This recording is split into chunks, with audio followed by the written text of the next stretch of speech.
I'm gonna be honest, if anyone who's here, I have no idea how loud this game is.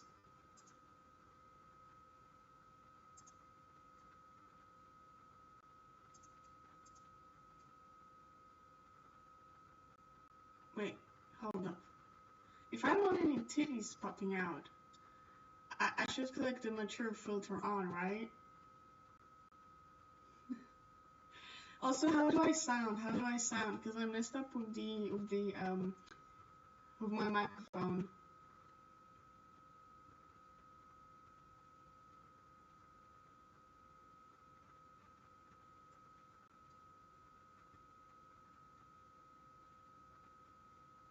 I need to know how I sound. Sounds okay. Good. Okay. Okay, if I don't want any titties popping up, it's gonna be mature filter on, right? I hope so, okay. If not, then, I guess we'll see some boobies. Okay, return. Okay.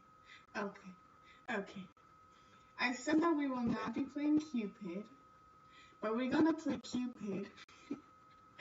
Because I'm gonna show you guys what I wanted to play for the first time, instead of Huragashi and Cupid, but it looks so bad. Hold up, give me a moment. I'm gonna show you. Oh, no. It's called The Everlasting Summer.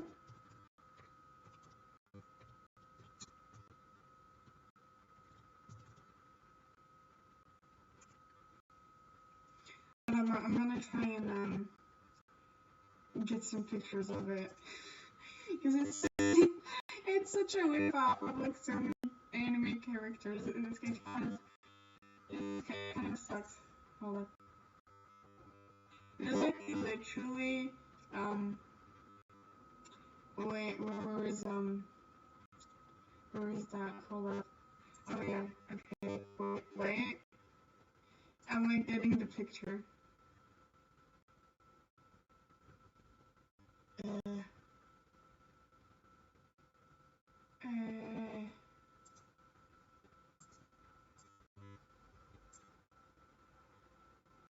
Okay, hold on.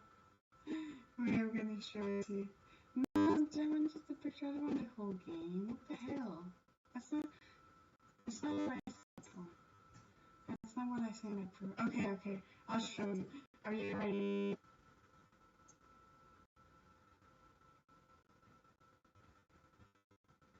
Oh, yeah. So, this is the game we were supposed to play.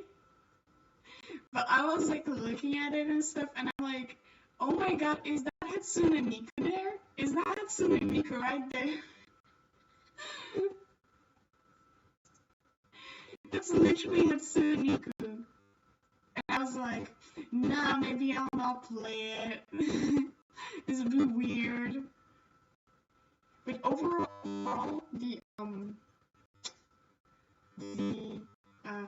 reviews for this game, The Everlasting Summer, is actually pretty good. So I might play it on my own and see, because like even the character's name that looks like Hatsune Miku is like it's called like Miku or something. It's like spelled differently, I think. Like, I don't know. Yeah. It's from like a Slavic game team producer or something like that. So like other names have been like, I don't know if they've been translated or something, translated into like Slavic names or something. So like I think Miku's called like, I don't know what, Milan or something. I don't know. But I think it's pretty funny.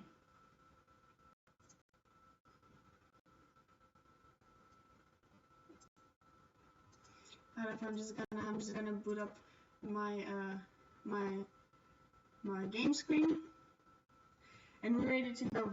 This is the first live. This is Wellness Wednesday, and we're gonna play a romance visual novel because all of us here are single. I hope so. Otherwise, it's very sad. I mean, it is a sad thing. So we're gonna start. we're gonna start. Also, I just want to point out that like the guy on with the mask on that looks like the Phantom of the Opera, he kind of looks like Howdo from Howdo's Moving Castle.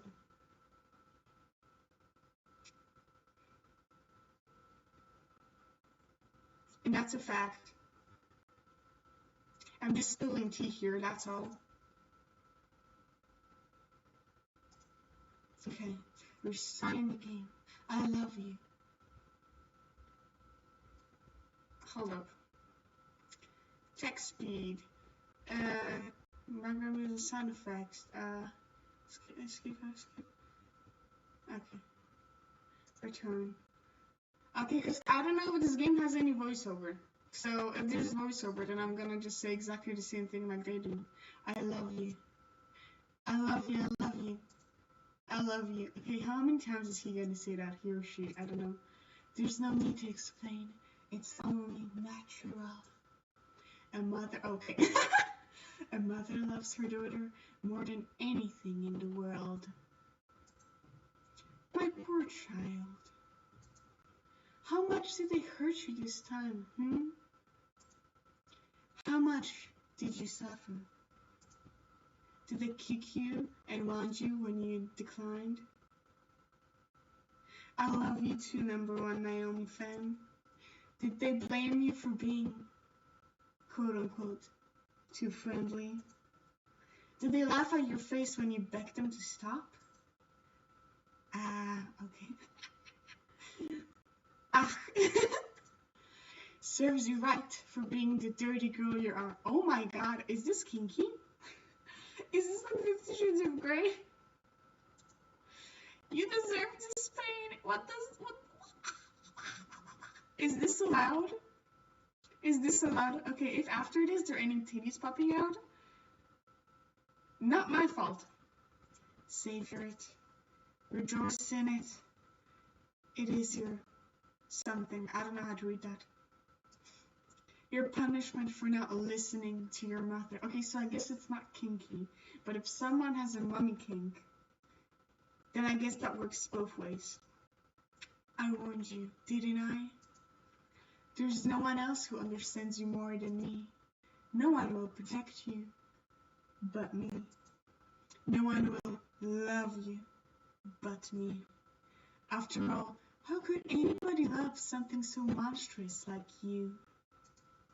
That's like me to my cats every single morning when they want to bite me instead of like, I don't know, cuddling with me in bed. I don't know what to say. Dun, dun, dun. Don't cry, my darling. Shh, it's alright. Even if the whole world wishes you dead, I promise you this. Your mother will always be by your side. Priest. My goodness, child, what happened? Oh my god, is this sexy guy gonna pop up?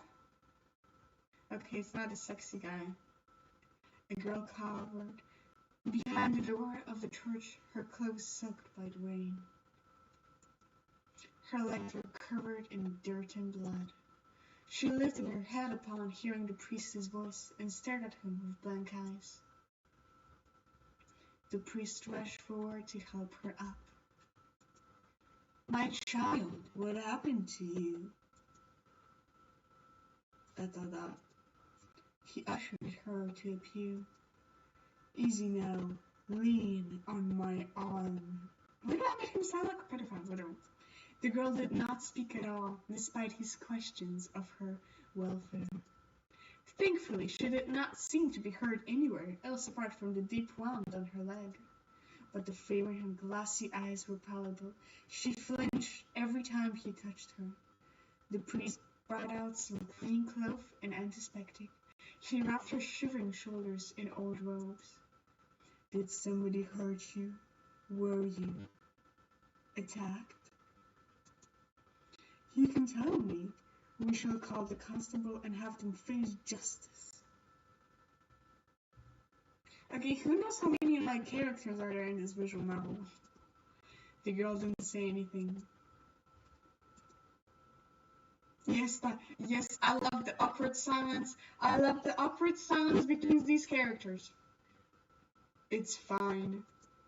The priest looked at the dirty, disheveled girl. Even with all the mud and grime smeared across her face, he couldn't deny that she was absolutely beautiful. I told you he's dirty. I told you he's perverted. How old was she? 16? 20? Okay, 16 and 20 are like totally different age. Like, okay. She looks like a child. Yeah, she's like probably 16. Her face was young, her eyes captivating. When he realized his own thoughts, he steered his mind towards other matters. You don't have to say anything if you're maybe uncomfortable. No matter what happened, know that you're safe here. Nobody can hurt you anymore. They shook his head. Oh, they shook his head. So I think they missed the word priest here. So the priest shook his head, upset at how this young girl seemed to carry bruises too easily, too conveniently. It was obviously that her physical wounds were the least of the damages she carried. He sighed as he finished treating her wound. What could he say to confront her? Would she even believe him? You must think that the world is a cruel place. And it is. It is. One cannot deny that very depths of cruelty we humans inflict on each other. I hope there's like some supernatural people here, because he said like specifically humans. I hope like a sexy vampire shows up. Like, I don't know, Edward from Twilight.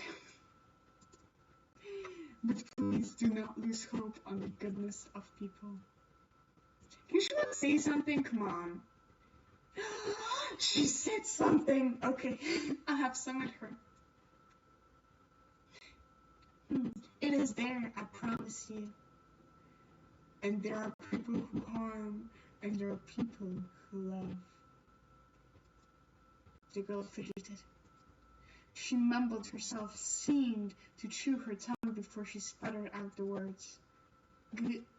God. Will God love me though I am a sinner? The priest beamed.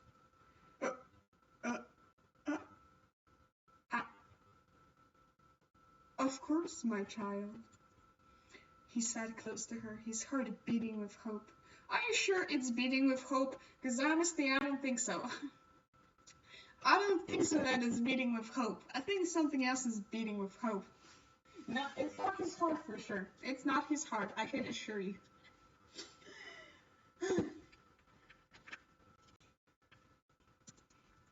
The years of...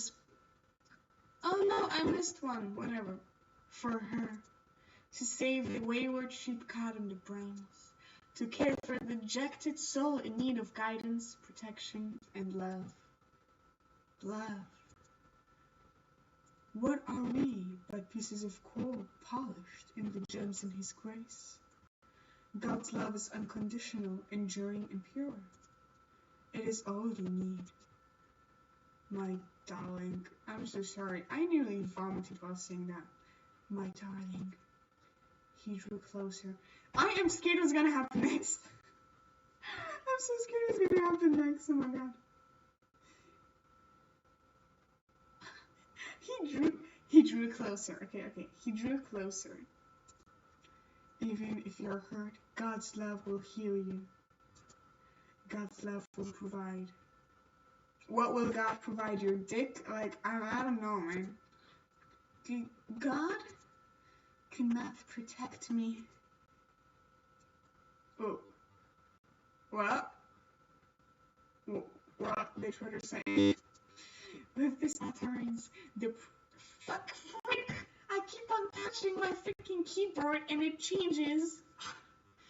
In his frenzy of rascal, he did not notice his hand on the girl. Oh my god, on the girl's thigh, planted lazily as if it had been there all this time.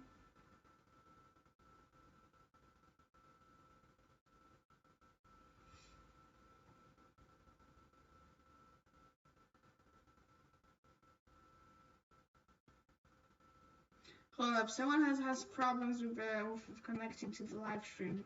Give me a second. Give me a second.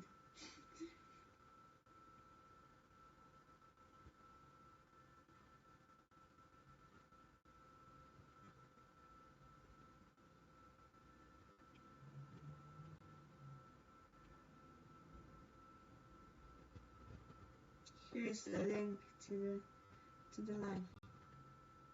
Yeehaw! Okay, we're back on track. Okay. Oh yeah, I also wanted to see, because I was planning to play the game for like 2 hours today, but I don't know how long it takes to finish it. So I'm gonna check. CUPID game time. Game time.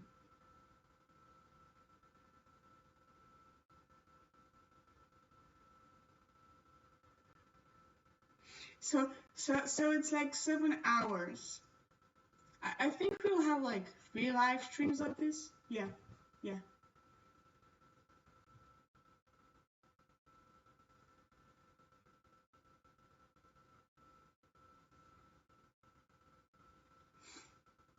So like, I'm gonna try to finish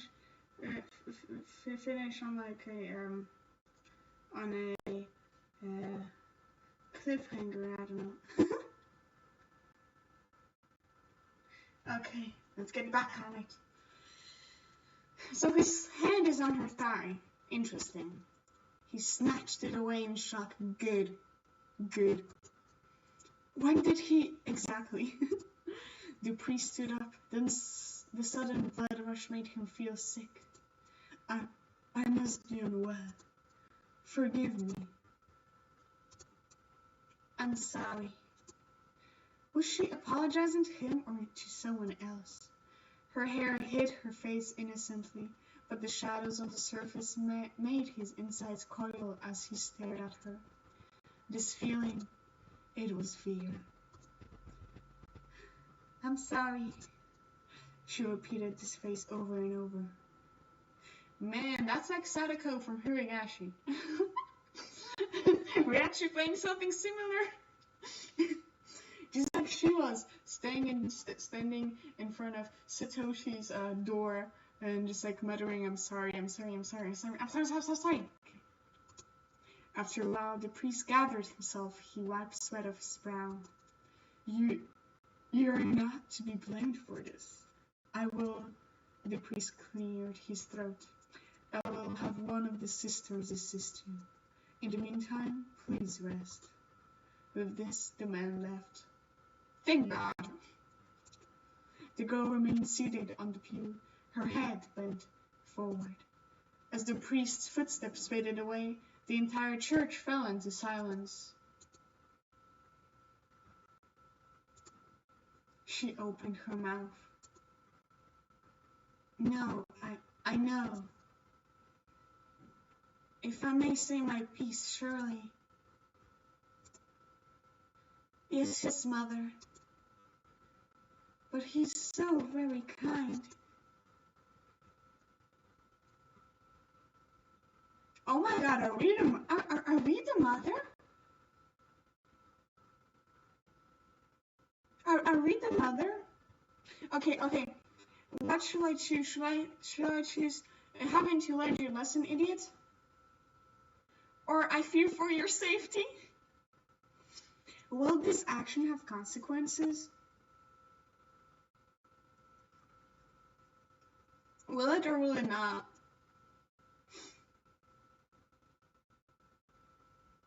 The music is too loud.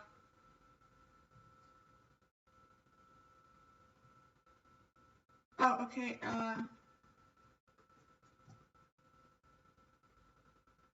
let me just save this just in case. Options. Is this better? Is this better?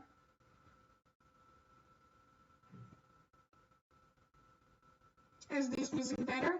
Cause no, never mind. What do you mean, no, never mind?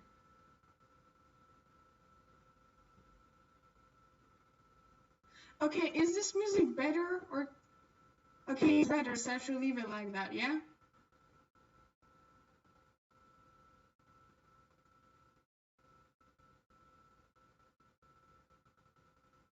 Okay. Uh, if I was her mother, I would click I fear for your safety. We're gonna click I fear for your safety. Child follow mother's words and leave. Can I click it? Oh. You're not stupid. You're not stupid. Everyone is sort of like a dumbass. So it's fine. We all have our like dumb brain cells. You saw the look in his eyes, didn't you? You cannot stay here. Even a man of God can stain you with the filthiest colors. Be a good girl and follow mother's words. But it's cool outside, mother. The rain has not let up. Can I stay?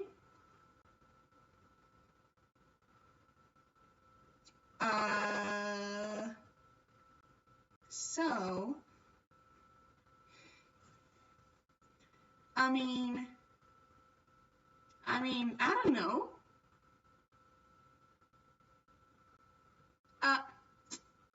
Okay.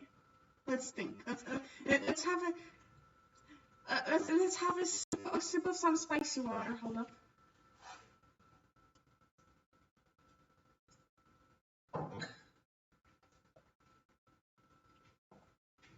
I just put it everywhere. Okay, we're gonna say, all right.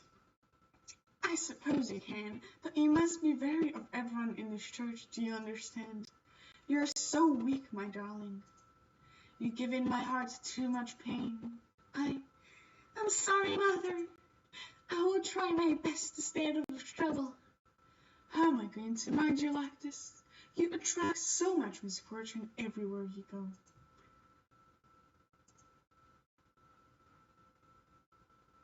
Man, this mom can be a witch sometimes. But we're gonna be a good mother, okay? As a mentor of the younger Thunderbirds, I am a good mentor. I'm not mean to them at all. So we're gonna be a good mother also. My poor child. Okay, so that went the other way. My stupid little girl. Are always bright, aren't you? Wherever will you do without me? I'm sorry, mother. Thank you for always guiding me. Oh, don't say oh boy in the chat. Did I pick something?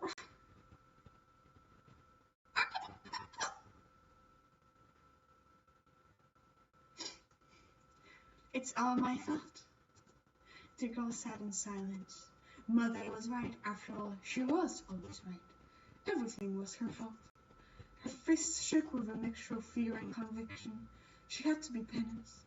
Mother, give me strength. There is something I wish to do. The girl rose from the pew. In front of her was the altar, and on top of the altar was a decorated cross. It was wide as her head, and the tip of the cross had been crafted such that it was razor sharp. Dude, if you're gonna say that I'm doing fine, girl, I'm scared what's gonna happen. She whispered a few prayers, the same one she had taught herself ever since she could speak. A prayer of contrition, of penance and sorrow. Everyone get on their knees. Everyone get on their knees. It's time to pray. Get on your freaking knees, guys. And clap your hands together. Clap those hands. We're gonna be praying right now. Lord, get on your knees, you sinners. Lord, have mercy on me. I just stopped my microphone. A poor, unfortunate soul, extend your mercy on my heart, so I may not sin no more. She knelt in front of the giant cross, staring up the deity's face, contorted into torment and agony. Pain. Pain was good. Pain washed away your sins and... Oh my god, what's going on? Don't tell me. You're quite sure you're doing this? The girl's arm trembled ever so slightly. What's the other way there for me not to atone? She picked up the cross. Oh, my darling daughter, Mother is proud of you. Slowly, she brought the sharp end close to her face, so close that it hovered just above her left eye. Oh, damn! And with a final gasp of breath, she...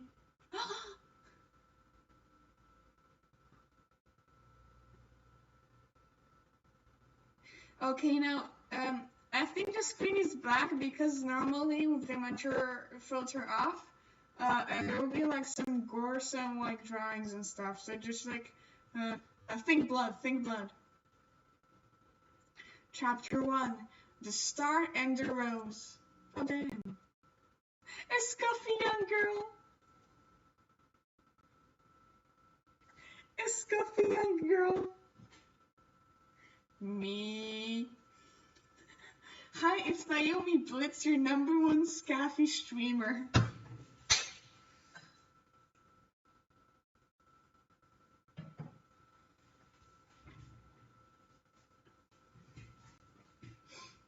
A scuffy young girl in tattered clothes peeked through the open gates of... How the hell do I read in French? Chapel of something, where an afternoon party was being held. Before high-class estates strolled around the manicured gardens, chatting and laughing. There were beautiful men and women, clad in silk and velvet, their necks adorned with pearls and jewels. A variety of food was displayed on the tables. The girls stared at the arranged plates. She hadn't eaten chateau. Okay, chateau. Okay. She hadn't eaten properly for the past few days. Same. Are you hungry, child? Are you hungry, my dear?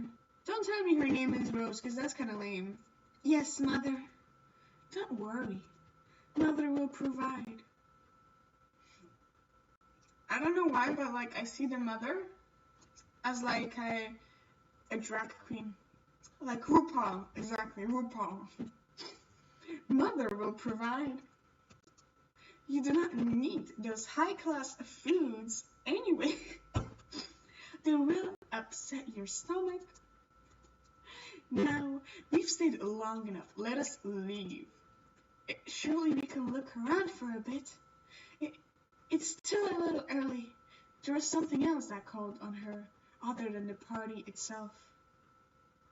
She walked to and fro from the gates, peeking at the crowd. Despite Mother's urgings to leave, the girl dared to stay a little longer. Just a tiny glance would be enough. The girl smiled at the thought of him. Oh my god!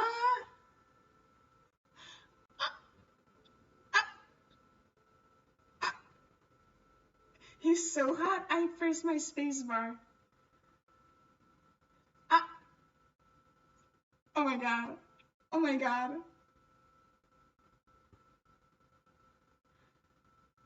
Oh my god. This is like Coyote 2.0. This is like Coyote 2.0. Oh my god. Yes, sexy man, ooga booga wooga. Exactly. That's exactly my thoughts. Oh, indeed, he's a hottie. I like that. Indeed. His charity was well known in town.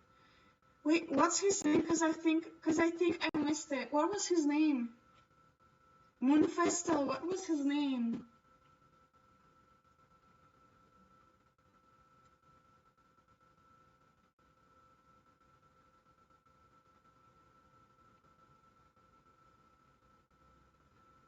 Okay, I'll just continue and wait for your answer. He was kind to the townspeople, from the lowest beggar to the common townfolk. parties of the noble born were usually private affairs, exclusive to the other nobles. Okay, so his name is like I don't know how to pronounce that. Should we just give him a name? What should we call him? What should we call him? Because the names are so... Oh, okay. Okay, I guess we'll go looking. But the Marquis's parties were always open to the public. She would sell roses to the manor sometimes. Whenever the Marquis was around to meet her, he always handed her food and extra coins. But more than that, he was hot. More than that, he was hot. The fact that the Marquis acknowledged her presence to a poor and forgotten rose girl like her, it was more than she could ask for. This man you're looking for? The rose girl flinched. Are you enamored by him? No, honey. Okay, he's the same as everyone. I do not care for him. No, I think he's like, you know how there's the I'm not like the other girls? He's like, I'm not like the other boys. Hair flip.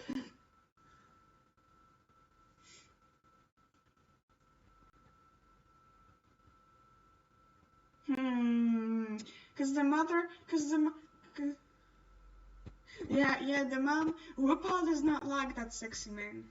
RuPaul does not like that sexy man.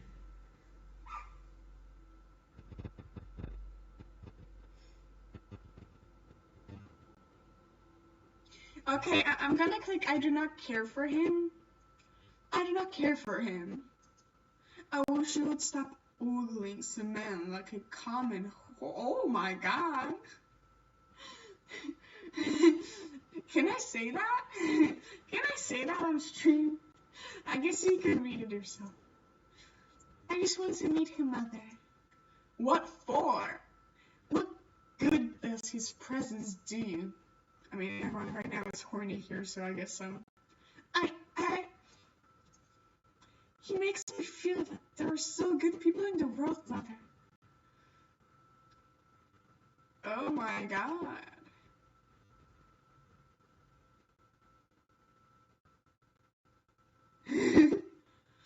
There are no more good people in this room. I'm just gonna say it's hard to say so, of course, dear. We do not know the real intentions of people. One can hope that real charity exists, but even good people will always put their needs first. Even your precious Marquise. Don't you think I'm a good person, mother?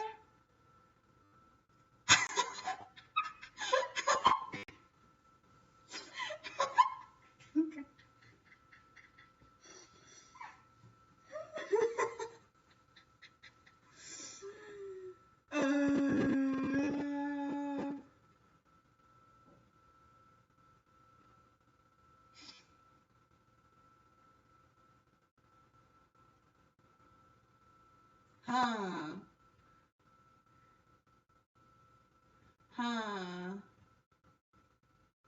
I mean, okay.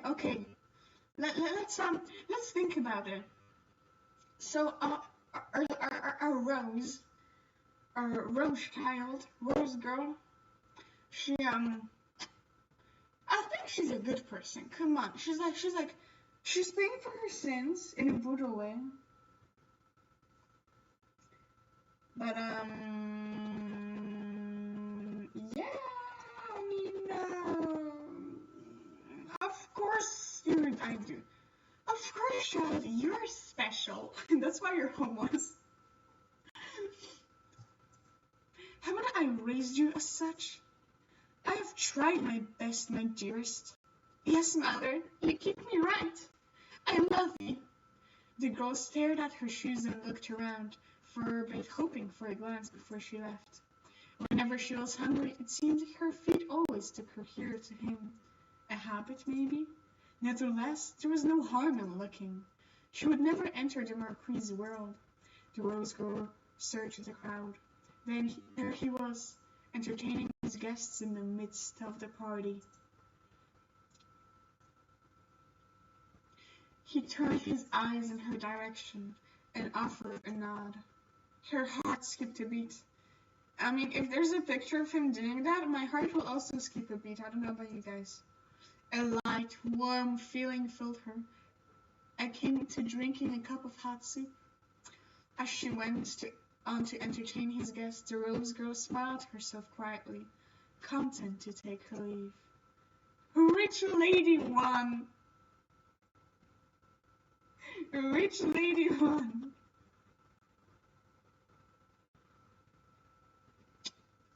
My, is this creature deaf as well as numb? Poor thing, little girl. A voice called to the rose girl. She gasped somebody else had noticed her presence. She picked up her feet and scattered to the exit. No, no, my dear, poor little creature, don't run away. Charlotte, she stinks. Don't touch her. Bethany, come to crash the party, little urchin. You hungry? Her stomach gave a low grumble. She was always hungry, it seemed, no matter how much or how little she ate. Encouragement by the kindness the Marquise had shown her, the girl teetered towards their table. What are you selling? Look at this poor creature. Is she selling roses? They're all ugly ones. But not as appalling as the rags. But not as appalling as the rags. She's covering herself in. Are you trying your best to be this repulsive? Don't be mean, Bethany. Perhaps it's the commoner's fashion. Don't judge. They laughed while gawking at her and her wares. Oh my, she only has one eye. Ghastly. I just burst. But strange, isn't it? It's like you can't look away. The other lady nodded her head. Like those freaks at the carnivals, you mean? Exactly. She's darling in her own dirt, monstrous way. Maybe you can keep it? Hello, do you want some bread, urchin? Well, speak up. Maybe her tongue is short, and that of the list of her sterling qualities. If you want the food, let us hear you speak. Yes, madame. What? Yes, madame, I would be grateful. One of the ladies clapped in mockery at her reply. Oh, she talks. That's like, this line is exactly what everyone at school will say when they meet me after, like, not speaking for 7 hours.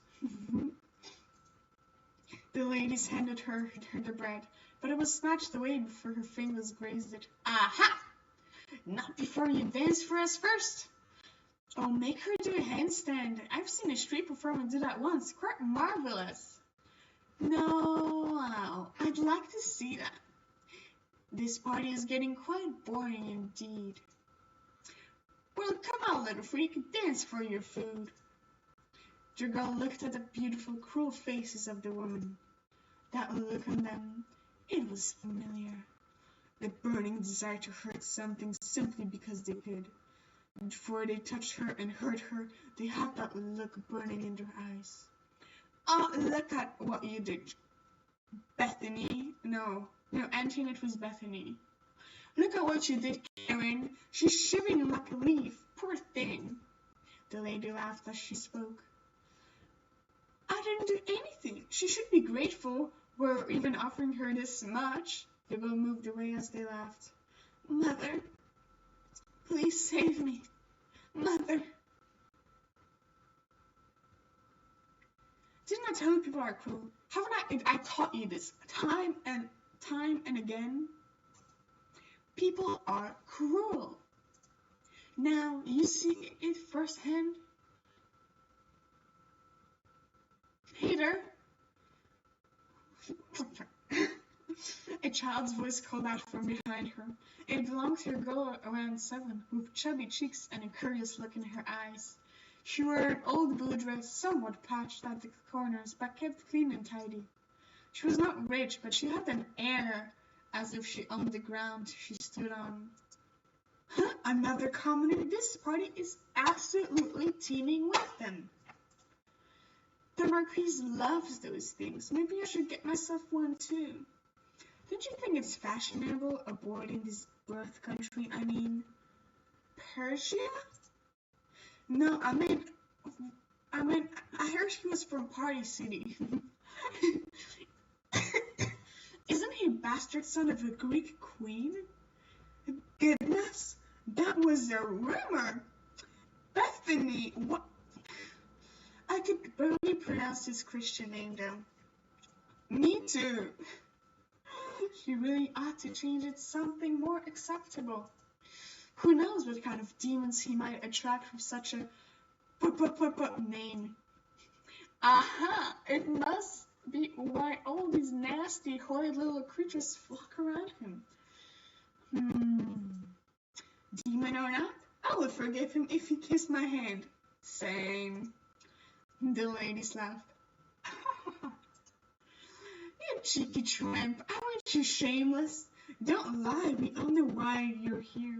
The ladies gossiped among themselves, openly ignoring the girl. The young girl took the sliding with a shrug. She approached the table and asserted her presence. What you doing? They don't take a hint, do they?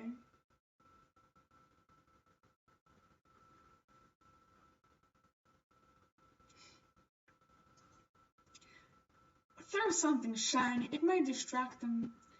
Hey, you're holding that bread for such a long time. Aren't you gonna give it to her? She pointed at the shabby rose vendor.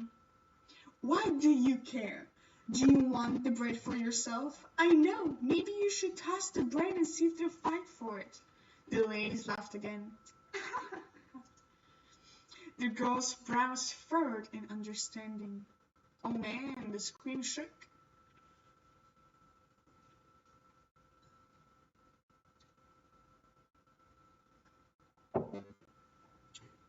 Next thing ever knew, she had swapped the bread from the woman's hand. Kashing. What's like the noise if you take something from someone? Kashung.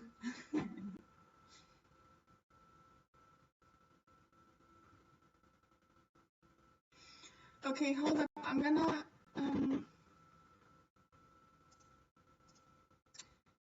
I'm gonna move the bunny more here because it covers up the, you know.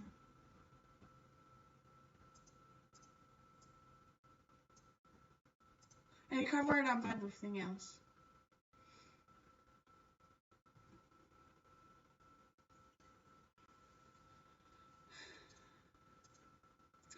Oh, what? How rude.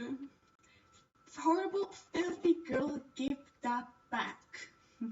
The girl sniffed the piece of bread and nipped at the surface. Yummy, it's still warm. She shoved the bread into the orange's face. The scrumptious scent of bread flooded the rose girl's nose. Lick it, the sugared butter tastes good. No, you devil child, give that back. The urchin licked it, her tongue was coated in sweetness. She stood there squeezing the taste in her tongue. How do you squeeze taste in your tongue? The girl grinned at her, and she couldn't help but grin back. Sorry, here you go, it's all yours. Oh, disgusting. Look, we're going to eat anything that's been in your filthy mouths. Wow, so this is ours now? You ladies are so nice. Cheeky little brat, I'll have you thrown out of this party. I'll have you.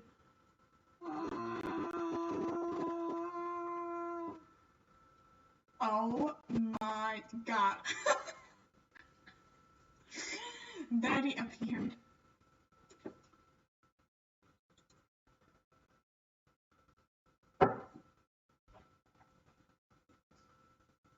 A young man strode to the commotion, and the ladies cursed it self-consciously. No, I read that wrong, I'm sorry. The rose girl felt her mouth well up. A sweet flowery taste filled her tongue like jasmine tea spiked with wine. The girl swallowed. What a strange effect he had.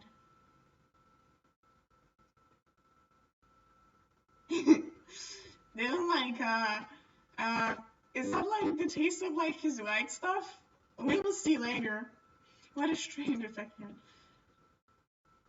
Ladies? Oh Lord, something. I just came to check in on my lovely guests. How do I make like a sexy man voice? Is everything alright? Are you enjoying yourselves? The rose girl covered behind the little girl. One of the ladies flicked her fan with obvious annoyance. Well, these little beasts have been harassing us. Yes, my lord. We are just minding our business when this girl swept the food of our table. Horrible, simply horrible. The girl stuck out her tongue, but then one of the ladies wailed childishly. See, look at that. It's absolutely monstrous how these children act around adults now. What if I just call him Gilbert, like from Pandora Hearts?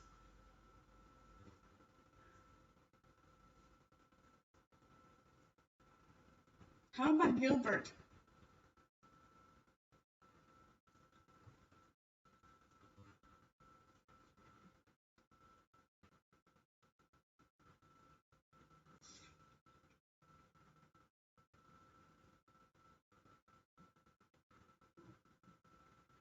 I think Gilbert will. Yeah, Gilbert is nice. Gilbert. Gilbert from Pandora Hearts. Ooga booga wooga, he's so hot. Okay.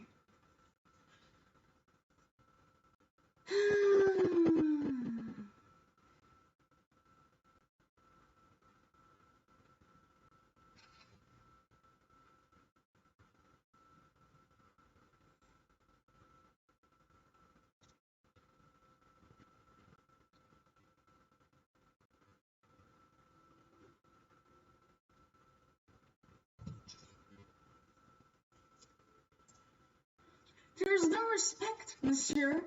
I'm worried for the next generation. Oh. Or Karen, don't cry. We would all breathe a little easier if these children were sent on their way, my lord. Yes, who knows what kind of mischief they might be up to? Oh? What if they were here to steal jewelry? In fact, I think my pocket watch is missing. No, how unfortunate. It is, monsieur.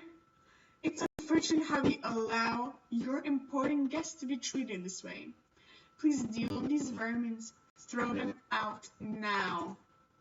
Oh, my sweet ladies, I am stricken with grief at your misfortunes. Allow me to offer my heartfelt apologies. Unfortunately, this child is in fact my important guest today. Meanwhile, you ladies are sad to say mere gate crashers. Excuse me? Madame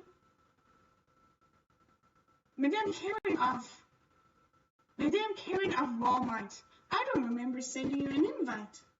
Name of you, Lady Bethany of Goodwill, and Lady Brenda of Barnes and Nobles. Most people I invited are huge patrons of music. This is why they all are here today. They came to listen to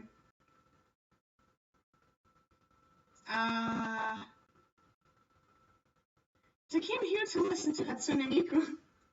She is the 7-year-old piano prodigy who played for the Queen last summer. The man pointed at the girl buzzing, chewing her half of the bread. The rose girl stared at the unfolding situation. Well, that's, but I am sure you're aware of that, yes? No matter what, I'm always happy to see you, ladies. It is my pleasure to have you here. But I hope you don't mind giving some of the food away to my townspeople. This is why I keep my gates open. My servers are instructed to serve anyone who passes by, not just my guests. But... Oh, and not fret, darlings. There'll be plenty more food left for you. Why don't I think that Gilbert is gay? The ladies rendered in embarrassment. Excuse me. Hold up, I need to, like, stand up for this. Ah!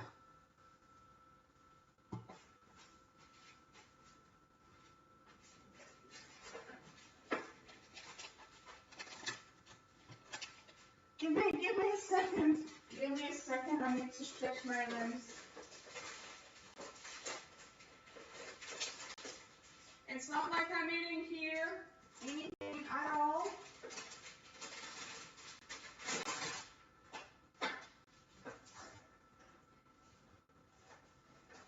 You can't hear anything. Oh my god, it's so small. I mean, the sandwich that I'm not eating, totally. I thought it was gonna be bigger.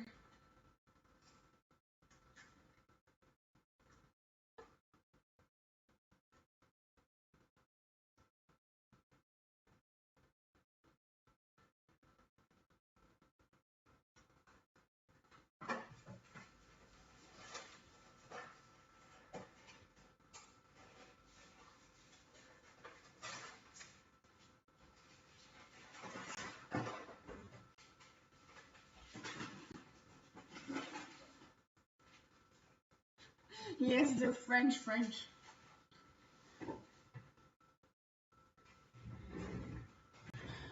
The Marquise walked up to the two girls. The Rose girl's heart beat so fast it made her dizzy. She had never been this close to him. Her stomach tightened in knots as Mother's voice screamed in her ears to leave.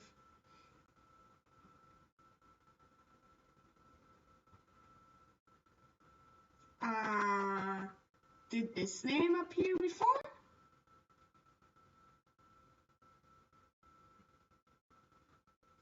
Did it or did it not?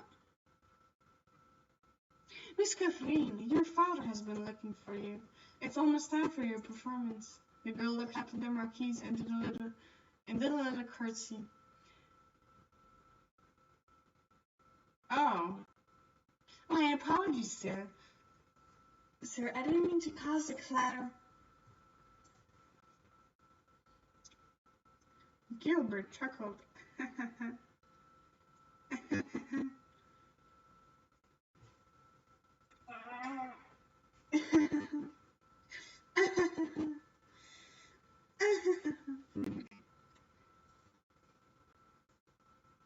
Yeah, I also think Gilbert is a Viking. I saw the whole thing, little miss. You put those things in their place. They were being mean to her. Gilbert narrowed his eyes at the quiet girl. She hid behind her basket of roses. I've seen you before, haven't I? The rose girl nodded and made a curtsy. I deliver roses to your house sometimes, sir. Ah, yes, I remember. The rose girl blushed. Girl, I'm the one blushing right now. I love your roses, by the way. They stay fresh longer than they should. You've tended to them with love. Thank you, sir. Do you have a name, young lady? What's the matter? It's alright, you don't have to force yourselves. Let's call her Rosa.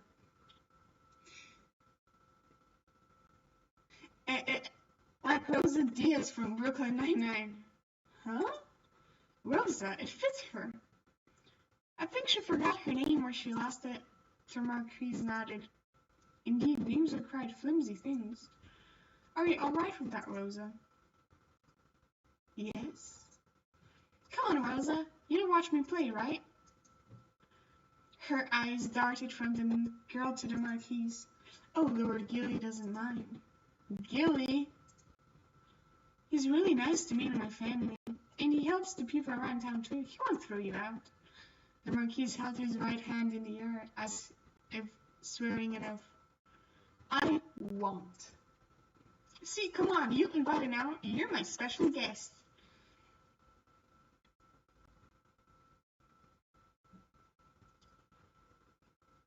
There's plenty of food inside too, Rosa. Please help yourself. Thank you, Sam. Rosa is coming! Yay! But then Catherine's cheery face broke into a frown. Actually, the girl looked up at the Marquise. I ran away because I'm a bit nervous. Oh? I've only ever played my piano in private gatherings inside houses and such. Now there's a whole bunch of people. Catherine scattered her head. What if I make a mistake? Papa will be upset. The Marquise knelt in front of Catherine and patted her shoulders reassuringly. Don't worry, little miss. If you play to touch your audience's heart, any mistake won't matter. Do you Okay, hold up, because my cat is being a noisy pussy. What do you want? What do you want? What do you want, baby? Come to the front. Wonderful baby. Wonderful baby. Maybe you want to go out on the terrace? You going out on the terrace?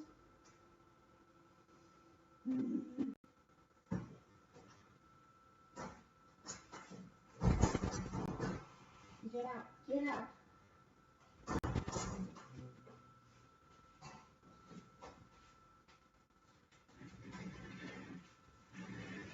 Your big titty girl is back.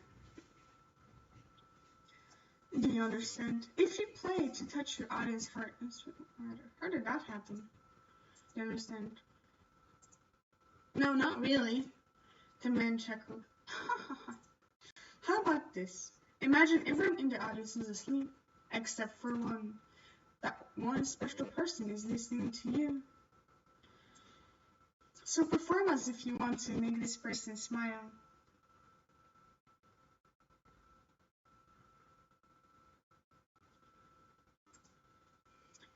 Gilbert held Catherine's clear, young eyes in his gaze. Do well, my lady. He gave her hand a little peck. It was covered with sticky sugar and breadcrumbs. Catherine blushed, embarrassed by the state of her fingers. Somebody special. The young man led her to the stage. Are you ready?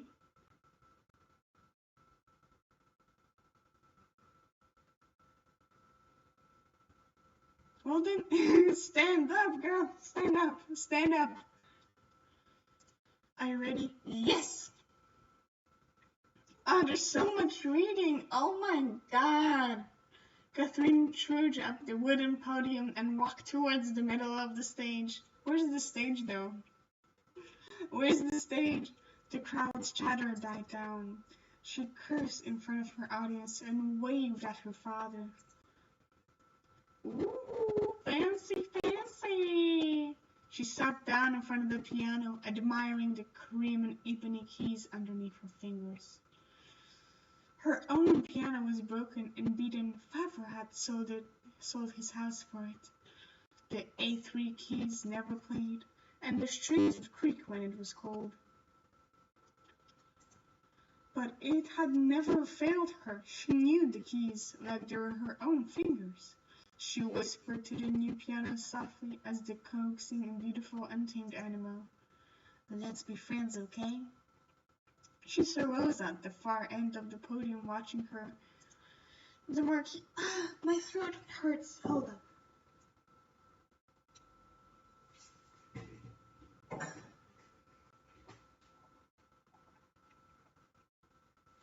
I think I should be fine now. The Marquis sat up in his chair in front of the audience. He gave the girl an encouraging nod. A song that will make someone smile, huh?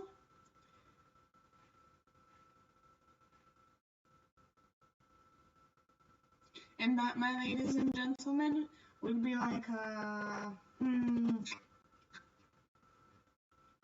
Levin Polka Hatsune Miku, but piano version.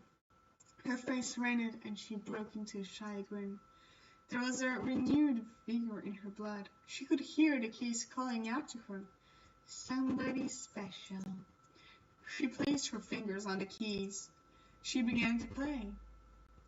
Ba-da-da, ba-da-da-da-da-da, ba-da-da, ba-da-da-da-da-da, boom boom, da-da-da-da-da-da-da, da-da-da-da-da-da-da, da-da-da-da-da-da-da-da-da, da-da-da-da-da-da-da-da. Boom, dun, dun, da da da da da da da. Dun dun dun dun dun dun dun dun. That was Miami Dude's version of the piano. At the ring of the first three notes, it began an apparent of the audience that this girl was exceptional. She was a little girl barely tall enough to reach the pedals of the piano, playing as if she owned it. Work it, yes! There were times she'd miss a note or two, but that didn't matter. She played the song wholeheartedly, and everyone could tell it as so. Her skillful fingers caressed the keys as she was making a flower crown, carefully weaving the petals. She knew the correct way to tie the leaves, so she wouldn't tear like all smart little girls did. As the piano sank under her hands, Catherine disappeared right in front of the audience's eyes. She was just a vision, after all, somebody leading them down a dream. The dream of a garden, the springtime, the shade of a tree on a windy day. The couples in the audience tightened their grip on hands of their partners. Some closed their eyes and let the music saturate their soul. Sweet memories of youth. A first love, a yawn of a newborn. Rose's eyes shone as she stared at Catherine. Her heart was captured by this image of her, a young girl swaying her head to the music, smiling as the notes poured out of her. She couldn't take her eyes away from Catherine's glowing face. Was this happiness? Was this love? She looked like she was in love. And she was, wasn't she? Her innocence, she was still in love with life, in love with her family, with her pets, in love with every new discovery. She was full of hope. It was a bittersweet feeling for Rosa. A happy teardrop rolled down her cheek. She wanted to warm herself in that hope if she could. In the audience, Gilbert and Catherine's father sat beside each other.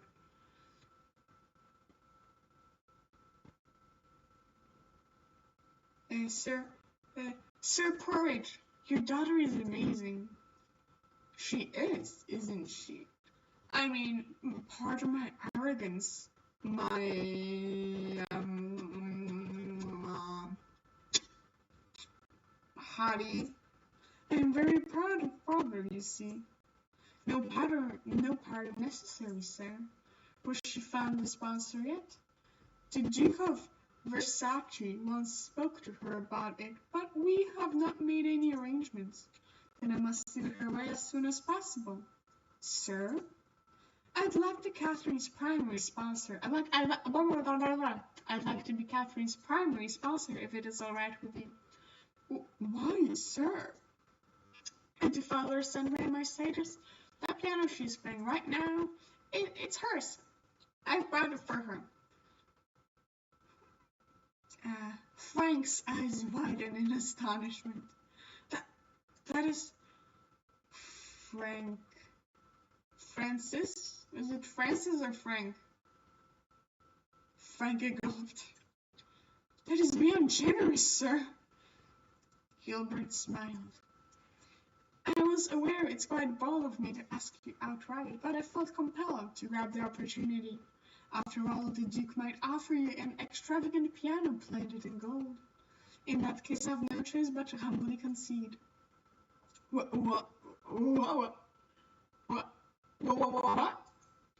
I'm kidding. The Duke of Versace is the worst miser you will ever meet. The man chuckled.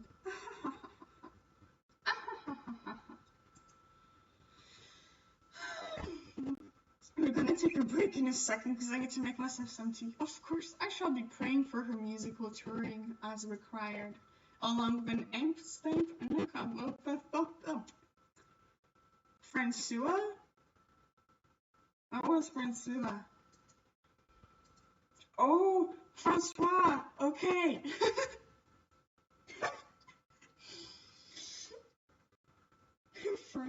Francois. You don't have to look surprised.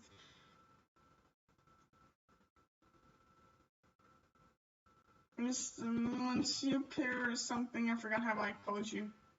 Your daughter is a star. Jace is like her only. Okay, guys, we're gonna take a 5-minute break because I need to make myself something hot to drink, okay? BRB!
I'm back.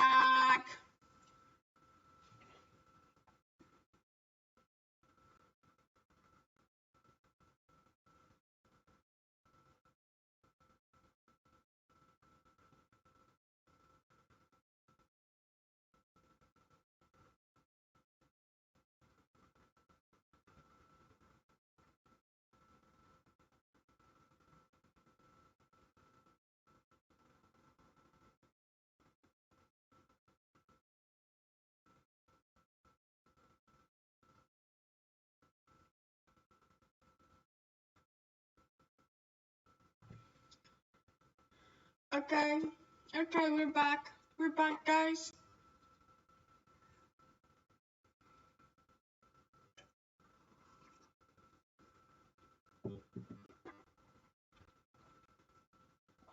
Ah, okay, let's get it. Let's get it, guys. There's no doubt in my mind that she will succeed. Thank you deeply, my something. Let me remind you, this generosity isn't without charge. Her tutoring will be done at my house. I want to monitor her progress. Apart from that, I really much like Catherine to visit the chateau and play from time to time. Music is one of my true passions. Her presence will benefit. Her presence will benefit my mood tenfold. Of course, sir. That is a small price to pay for all your offers. On to the contrary, monsieur. You don't have to decide now. Kindly think about it. I thank you, my lord. Uh, Sir Gilbert. After the performance, Catherine and Rosa went to the Marquis's garden to play. Francois and Gilbert lingered on their tables, snorting out of the details of Catherine's further education. Amelia wandered about the crowd, searching for a familiar face. She had arrived halfway through Catherine's performance, just in time to gush at her later sister's applause. Unfortunately, she couldn't find her gallant father in the she couldn't find her father in the crowd. When she finally caught sight of the back of his head, she approached him hastily. Father, there you are. I've been looking all over for you. Emily stopped as she saw the man her father was talking to. I can't speak. It was none other than the Marquis himself. She fixed her hair self-consciously as she cursed it. My lord, pardon my intrusion. I didn't realize. Gilbert smiled at her kindly. You are free to intrude any time, my lady. Emily smiled back, just as the rumor said. The Marquis was easy on the eyes. To whom do I owe the pleasure of your acquaintance? This is my eldest sister, Emily. Pardon her for not introducing her sooner. Charmed. Same, I'm also charmed by your looks. Gilbert offered her a seat. Emily sat down across the man. Well, it seems talent and good looks run in the family. You also have good looks, man. You're not the only hottie in here.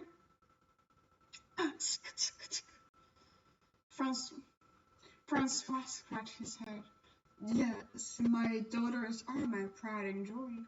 Thankfully, they both took after their mother. Surely not, Monsieur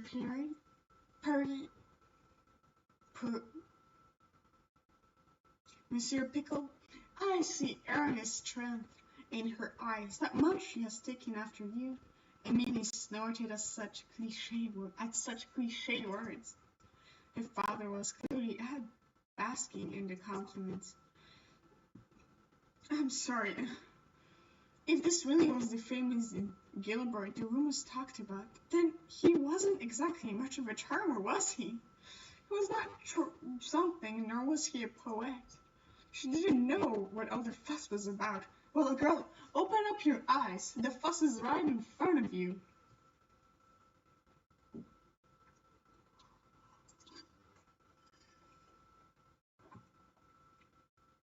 The ladies in the house she worked for could not seem to stop talking about this man. Admittedly, there was something morbid, curious about the way he looked at people. Yeah, I understand her. He came vague and distracted, seemed incapable to offer words beyond what were expected of him. I'm pleased to have finally met you, sir. I've heard a lot about you on my travels. All good things, I hope. Depends on the tabloid and the day of the week. Emily thought to herself and chuckled. You are a governess, I was told. Where do you work? With the Dmitri household, sir. Ah, yes. I heard you were marrying into the family soon. Oh, Father, I told you not to tell anybody yet. I didn't, but you know how people talk. Word travels fast. Pardon the comment, then, my lady. Please. Your betrothed is a lucky man, I'm sure. Oh, thank God the conversation is over. I'm not gonna lie, it took so long. Small talk about musical composers and their little town. Catherine's music background, Francois' students, and Emily's work. Emily played with her napkin, offering droll options on equally droll topics. Although, all through the exchange, Emily observed the infamous Marquise de Gill. This was him? Yes, it's him. The audacious, shameless flirt of the royal court? According to the rumors, he was able to bed both the widowed courtress of the Devonshire and her daughter. What? What? What? I don't understand. I don't understand how. Imagine having like having breakfast with your mom, and she asks you if you like getting rammed by the same guy. What the hell? At the same time.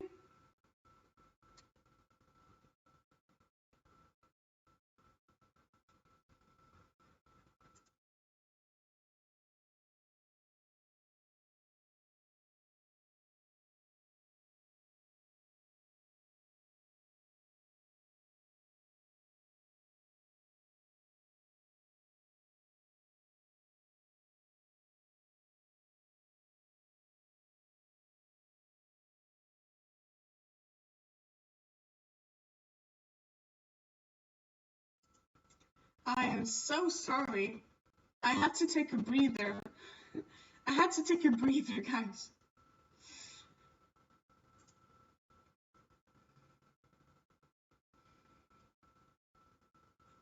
Yeah, I had to take a breather. Oh my God.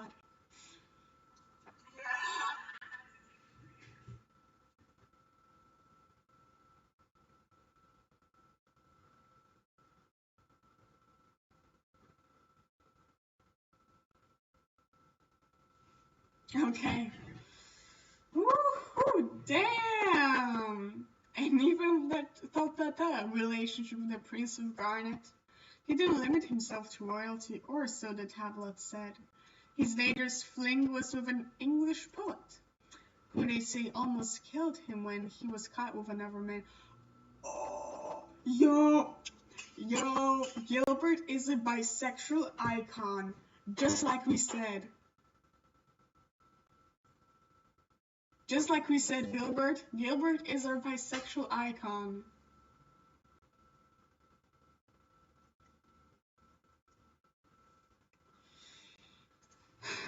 Or women.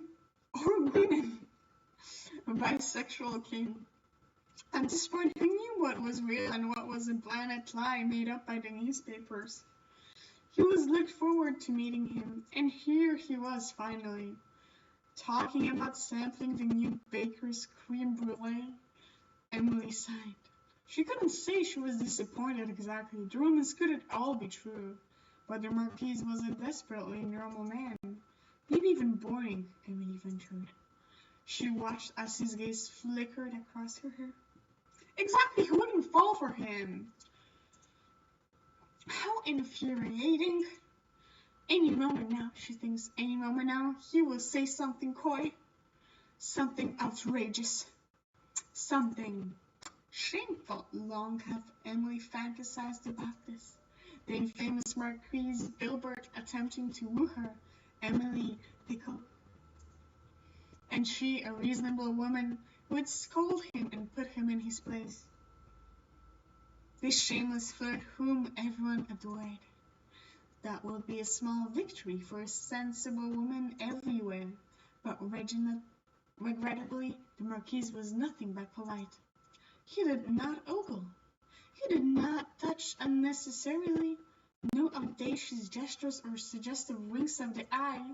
He would not even look at her for more than 2 seconds. Unbelievable. Maybe she was not pretty enough to flirt with. Emily bit her lip. Me with everyone. Tell me, guys, am I pretty enough to be flirted with? Am I? Maybe she would not. She shouldn't be thinking that. But, ooh, sexy picture in the background, sexy picture in the background. There was also times that he would quietly look in her eyes while the conversation lulled. Then the words spoken were without meaning. Their eyes would converse further.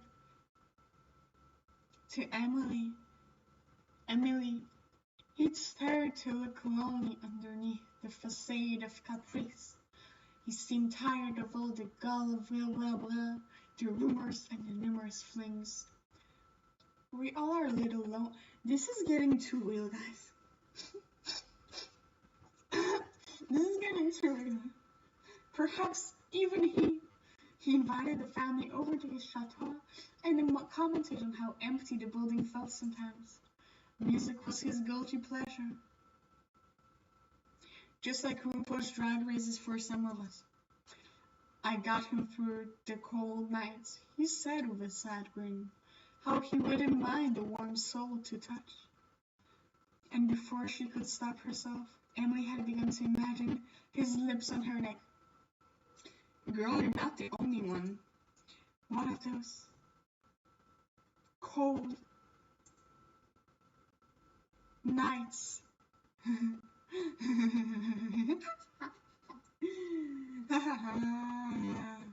Emily shook her head, trying to erase the thoughts in her mind. They were having a perfectly mundane conversation. What is wrong with me? Nothing is wrong with you, girl, that's for sure. She didn't know where those thoughts came from. Fortunately, her father didn't seem to notice. Miss Emily, your face is flushed. Are you all right? I'm fine, Judge. Just the sun, I suppose. If you'd like, you can rest inside the chateau.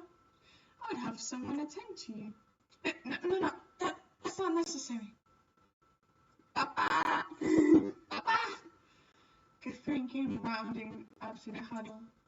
Emily sighed gratefully at her sister's distraction. The little girl ran towards Francois, flinging her arms around his torso, chattering happily about the gardens and butterflies. A young, ragged girl followed behind her. Emily wasn't sure how old the girl was. Her dirty blonde hair hid the left side of her face. You could just see faint traces of scars peeking through. A surge of motherly affection caught hold of her heart. Hello there, young lady.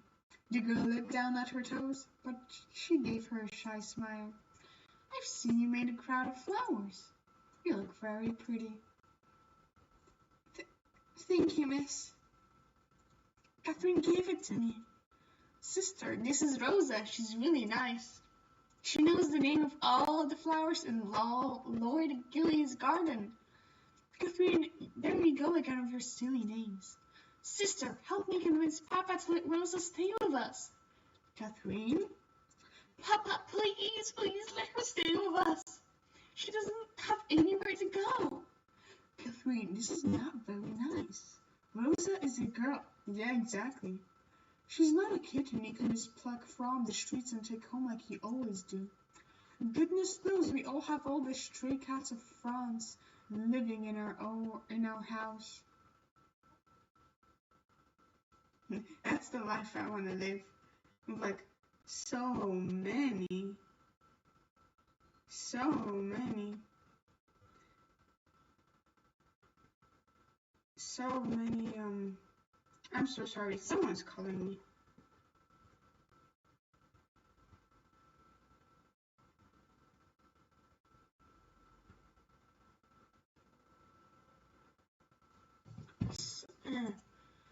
Yes, I know she's not a kid, and I know she's a girl, but shouldn't we take her home even more so? Francois sighed. Ah, Gilbert chuckled underneath his breath. Your daughters have some very unique views, Sir Pickle. Well, Lord Gilly, what do you think? Huh?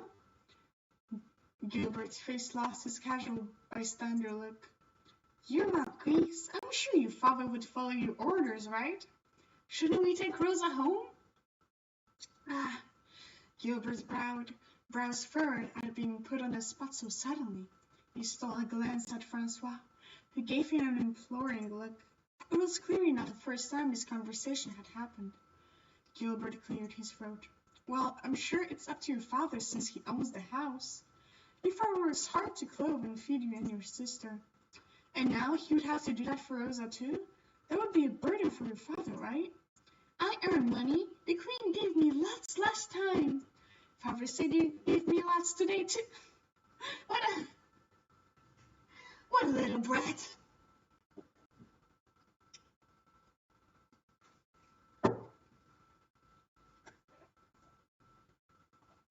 What a little brat indeed. Francois blushed furiously. Catherine! You're giving this some thought, I see. Yes, I got it all figured out. Catherine pumped her fist energetically. Even since sister moved out to work, nobody minds the house anymore. I have to wash the dishes every time.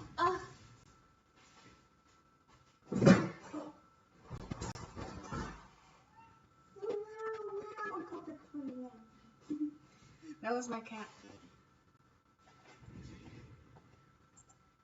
Papa's too busy. He rarely is at the house. There's always enough food for me. If Rosa stays, then we can play together. She'll wear sister's old clothes and will mind the house when both sister and father are away. She can wash the dishes sometimes, and I'll wash them sometimes. Gilbert and Francois shared a look. And besides, if it were up to me, I'd have people take one girl home in their house and give her food.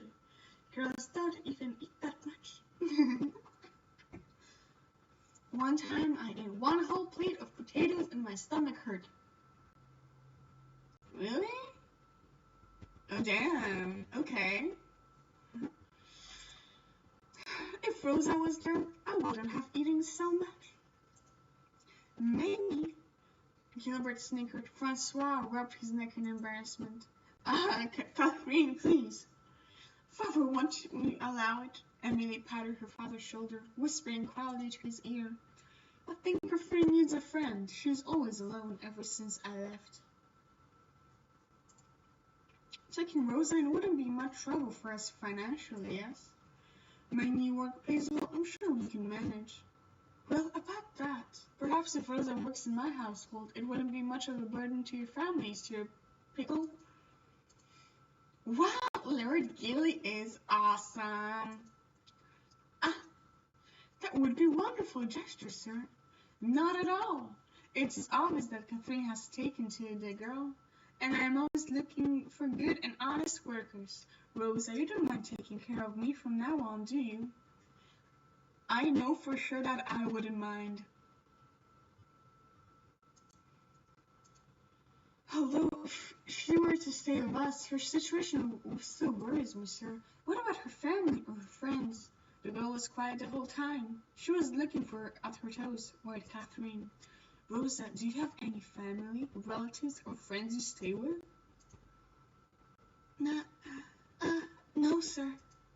My mother, she died a long time ago. But she guides me always. So please don't be compelled to mind me. No, don't go back to the streets, Rosa. It's September. It's going to be really cold soon. Lord Gilly will even give you work. Stay with us. But Catherine, Francois signed in surrender. All right, she can stay with us. But just for tonight, then we'll see if she wants to stay for longer. But Francois held her to his shoulders. See here, Catherine, you cannot hold people in your place just because you want them there. Do you understand? If Rosa wants to leave, she may leave. You cannot keep her like an object just because you like her. That is sound advice, Sir Pickle. Yes, Papa, I understand. Rosa, please make yourself comfortable in our house. Thank you. Papa is the best. Catherine turned to Gilbert again. Lord Gilly, don't you think if everyone with a house takes one person home, nobody will freeze in winter? You should make it into a law. They'll obey you because you're a marquise. And besides, you're tall. That should have said you're hot. Okay. Is that why? Well, you're taller than my papa, at least. He'll never be a marquise. Did she just roast her father? Because everyone liked that. Everyone liked that.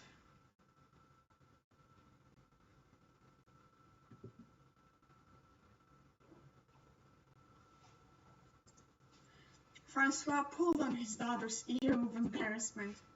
Catherine, that's enough from you.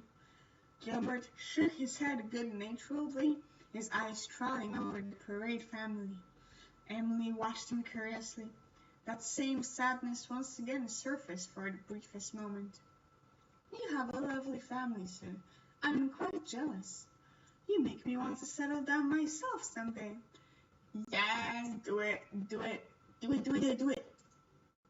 He chuckled. Maybe. Emily's heart skipped a beat. Didn't she look at her when he said that? Was it her imagination? Catherine is a wonderful girl.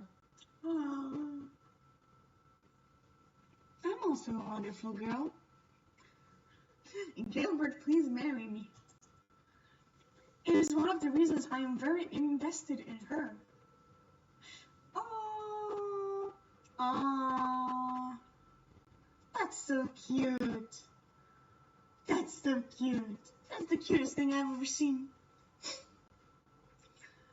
Gilbert knelt down so that he had eye to eye with Catherine. She's so short. He patted her head. You're a very intelligent and kind-hearted girl, Catherine. You always tire.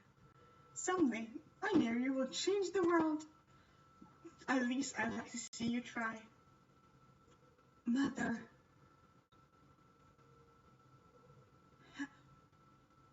Oh my God, she hanged herself. She did the Sayori move. Help me. My chest. I can't breathe. No, I can't. I'm not gonna scream at Catherine. And that is,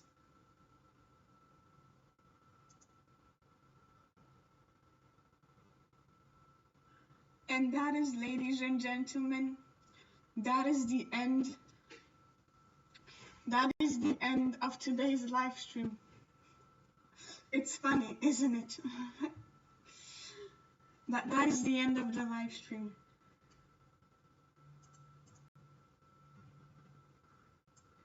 I'm just gonna make myself bigger for you guys, so you guys can like see it. I mean, hold up. Yes. Well, this is the end, guys. This is the end. Unfortunately, I hope you had a good time, just like I did. Just like and I'll see you guys. I'll see you guys. I'll see you guys maybe tomorrow. Maybe tomorrow. Probably tomorrow we will continue it. We will.